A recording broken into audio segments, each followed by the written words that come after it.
Yeah, well, I was writing all the way since I was 19 years old. So all the time I was teaching, I was also writing. I just wanted to be a writer ever since I read One Flew Over the Cuckoo's Nest by Ken Kesey. Oh, I read the book first and saw the movie years later. And the movie is good, of course, but it is a very different thing because you don't understand from the movie that the narrator, the hero, is actually Chief Bromden. And that never comes through in the movie at all.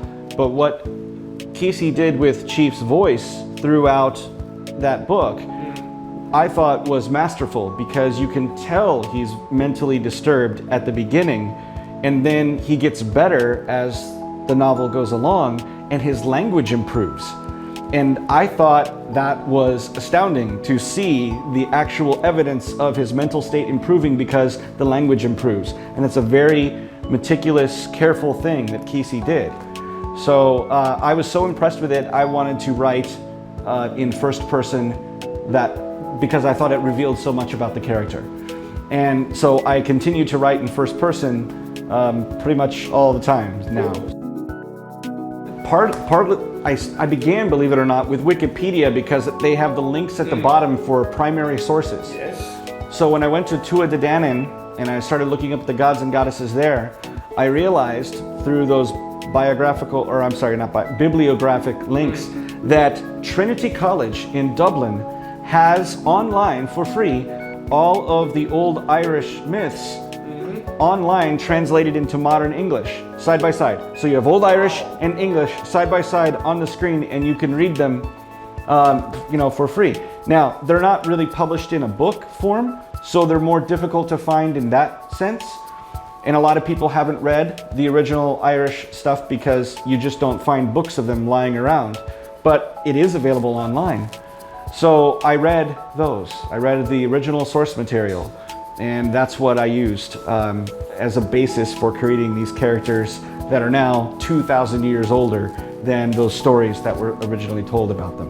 What I was interested in was this person who's incredibly old and how is that going to change you? And we're really exploring how that changes your mind over time.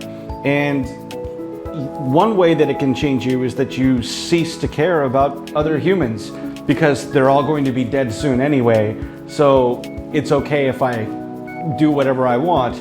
But he doesn't go that far. He has his dog to help him be anchored in the present and appreciate other people and so on. So, but at the same time, yes, he is very cynical and because he notices things about people over time. So that is part of why he is the way he is, yet he's certainly not me.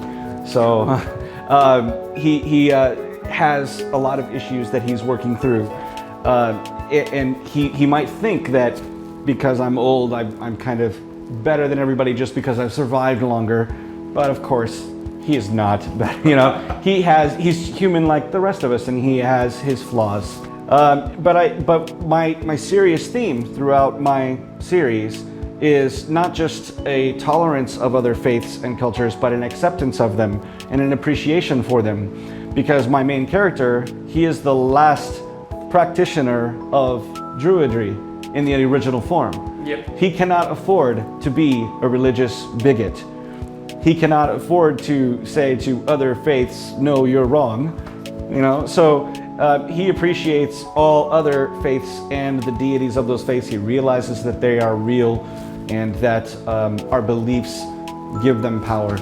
Oh, well, I used to teach high school English, freshmen through juniors, and I also taught yearbook and broadcasting. So, and I loved to teach them mythology. The kids always got into stories about the old Greco-Roman myths, which is usually what we taught.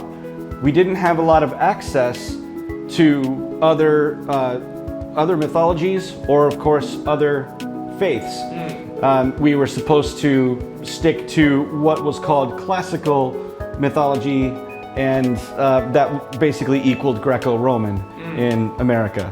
And I found it interesting once I started reading about the Irish gods that there is this huntress, Flittish, who is exactly like Artemis and Diana from the Greco-Roman tradition with one crucial difference. She is not a virgin goddess. She goes the other way and enjoys sex and has no shame about it, because in Celtic culture, that was fine. There was no shame in sex at all for men or women.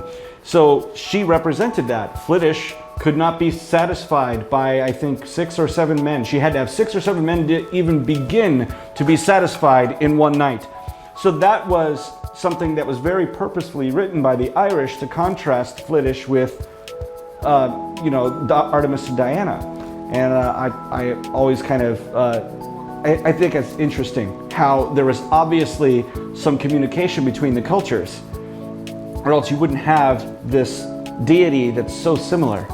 What we think of, or what the kids got taught, was sterilized, I guess, versions of the myths. We mostly wanted to have them be familiar with who the gods and goddesses were and what they were, I guess, ruling over, whether they were the goddess of love or the hunt or whatever. So I started with something that I guess would be general literature. My first book was terrible and will never see print, but I learned so much from it. I learned how not to write the next one, but I also learned that I could finish a book.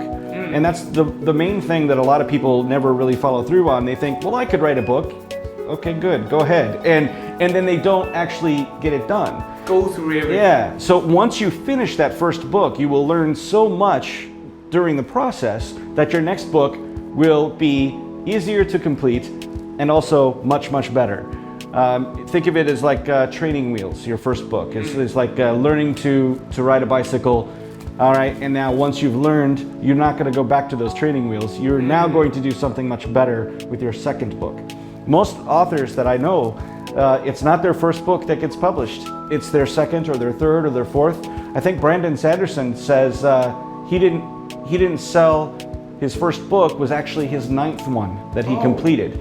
That he wrote 8 books that never got published, and then his 9th one was the one that got published. So there's a long learning process to becoming a novelist for most people. It was challenging. I do wind up thinking a little bit about how those cultures as a whole might see those. It becomes a different thing. Instead of saying the gods created humans, when you flip it around and say, well, these are how the humans think of gods. And once you do that, it becomes a little bit clearer how those gods might behave. The Greeks were a little bit wilder and a little bit more prone to violence than the Romans were.